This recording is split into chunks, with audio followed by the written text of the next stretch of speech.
home. Meaning, it is what they see that they grow up with, and it sticks to their head, and they grow up with it. A child that sees the father and the woman share love, share affection, will never raise his hand to beat his wife. You say, my mother and father never did that. But what do we have today? You won't see a man going out and putting his hand around the wife. The husband will be in front, the wife will be at the back. Or the man will be in front. No, the man will be at the back, the wife will be in front. Why is it like this? That is why we have a lot of half-humans on the streets today. We still have children behaving as if they have big banana, that's okay, but they haven't. They just don't know how. They don't know how to behave. Some of us have to learn from the streets. And if you go and move around with the wrong crowd, then you fall into the wrong system. And the world is at risk. Already we have issues. We have children leaving their countries to go and fight in ISIS. They don't even know what they are going to fight there. They don't know what is happening, but they are leaving to go and fight there.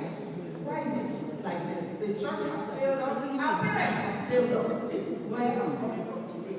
If our parents had done it right, you won't have girls walking the streets naked. You won't have boys. If you ask them what they want to do, they don't want to have the basic education. They just want to play music and be in the world. The church is not talking. People are not talking. Fathers and mothers are too busy chasing money. By the way, who are you making the money for? Is it not for these children? Why leave them alone to the church of houseboys and house girls? We need to communicate. We need to start communicating from inside the house. I'll give you an example. Oh my God. A young child asks the mother, Mommy, what is a condom? How many of us here answer that question directly? Of course. What you hear say, listen to hear that question from. Shut your mouth! Shut your mouth! That's what we hear. My father was like that. Will you shut your mouth? How can you say such a thing? Where did you hear it from? And once you do that, you close the door.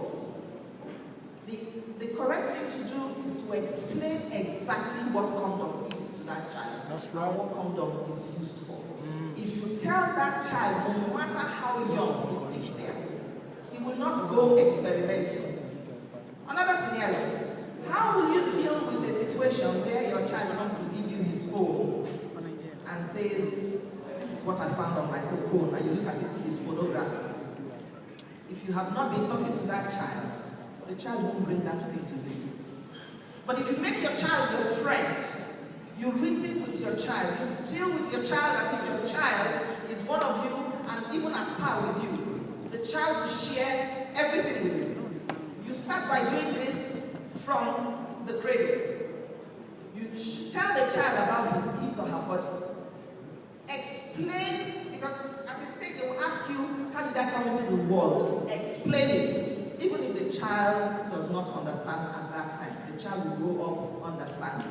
He will never go experimenting. It's experiments that have gotten people to where they are today. It is experimenting and lack of information, lack of communication that have brought children to the level where they are today. They don't even want to know God. If you're talking God, you're wasting time. This is the time to sit them down and talk to them about reality. Reality. Then when you start talking God and talking about being born again in truth and spirit, they will understand what you're talking about.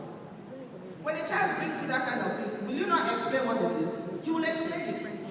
If a child tells you, I don't understand why when I wake up in the morning I have an erection, would you explain? You will explain. If you don't explain, you are destroying the child. I am talking like this because I am very passionate. I've tried to find out why things are happening the way it's happening. First, the foundation is already wrong, but we can come back. We can go back to the drawing board. If we start today, it is not too late. Even if you have a 14-year-old child at this time, you can still call that child and start from the beginning with the child. The child will not touch. Let me tell you what the young girl told me. She was a virgin at, I think, 20, already in the university. She knows a couple of things, but she doesn't know all. But she came under my tutelage. And one day she told me that somebody touched her somewhere and she kind of liked it.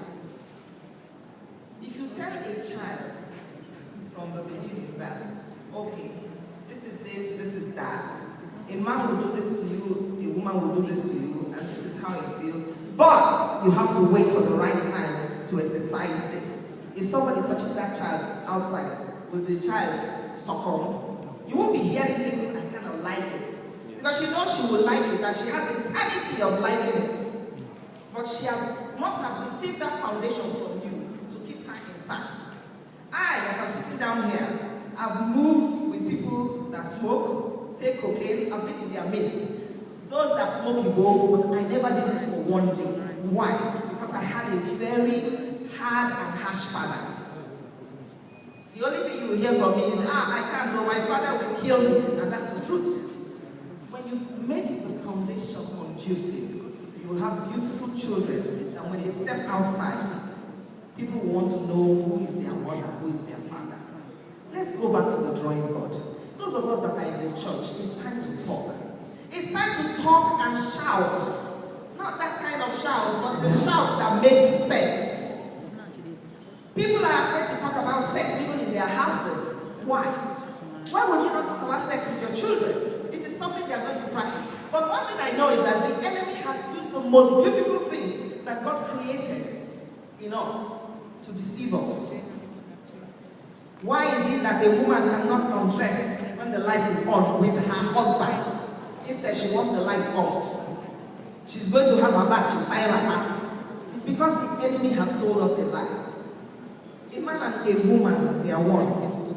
They are one body. They should not be ashamed. They should be naked and unashamed. And this reason is the reason why you can't tell your children in the house about sex.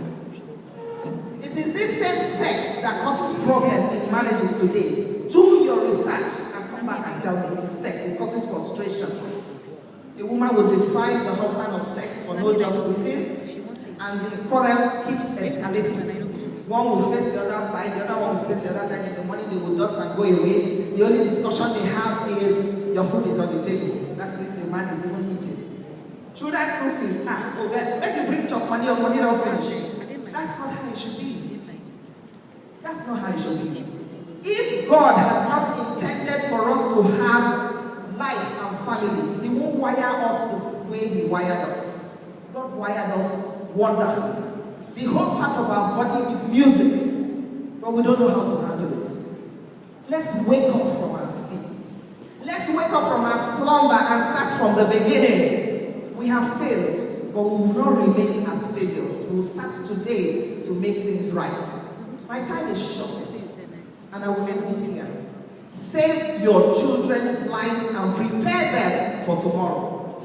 For they are the greater tomorrow that we have. You cannot leave them money that will last, but you can give them this. Proper upbringing, good communication. Make your children your friends and see if the world will not turn around.